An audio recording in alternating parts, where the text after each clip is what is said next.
Personality development కౌన్సిలింగ్లో భాగంగా ఓపిక ఉండాలి. ఈ పేషెన్సీ అనేటువంటిది మనం ఎదిగే క్రమంలో చాలా ఇంపార్టెంట్ అండి.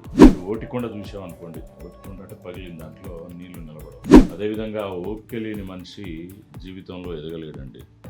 కాబట్టి మనం ఏదైనా సాధించే క్రమంలో చాలా పేషెన్సీ అనేటువంటిది చాలా ఇంపార్టెంట్. ఒకసారి ఒక దేశపు రాజు ఏం చేశాడంటే, తన కుమార్తె రాకుమారికి ఒక వరం ప్రకటించారు. ఆ స్వయంవరం ప్రకటించి వివిధ దేశాల నుంచి రాకుమారులను ఆహ్వానిస్తాడు. స్వయంవరం ప్రకటించి అందులో ఎవరైతే పోటీలో గెలుపొందుతారో వారు తన కళ్ళ రాకుమారిని వివాహం ఆడొచ్చు అనేటువంటిది ఉంటుంది.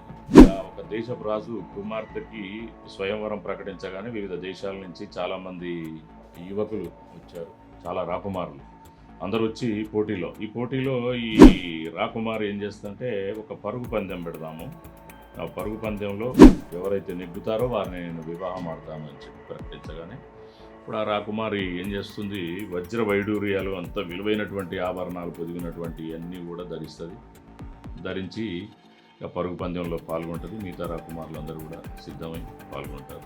అయితే పరుగు పందెంలో ఎక్కడైతే స్టార్ట్ అయ్యి గమ్యం అది ఉంటుందో, ఆ పరుగు పందెంలో ఎక్కడికి నిర్దేశించినటువంటి దూరాన్ని అక్కడికి పోయే మార్గంలో ఈ రాకుమారి ధరించినటువంటి వజ్ర వైడూర్యాలు విలువైనటువంటి ఆభరణాలు ఉన్నాయి కదా, అవన్నీ కూడా తను ఆ పరుగు పందెంలో పోతూ ఉంటే అన్నీ జారిపోతుంటాయి. ఒక్కొక్కటి జారుతూ ఉంటాయి.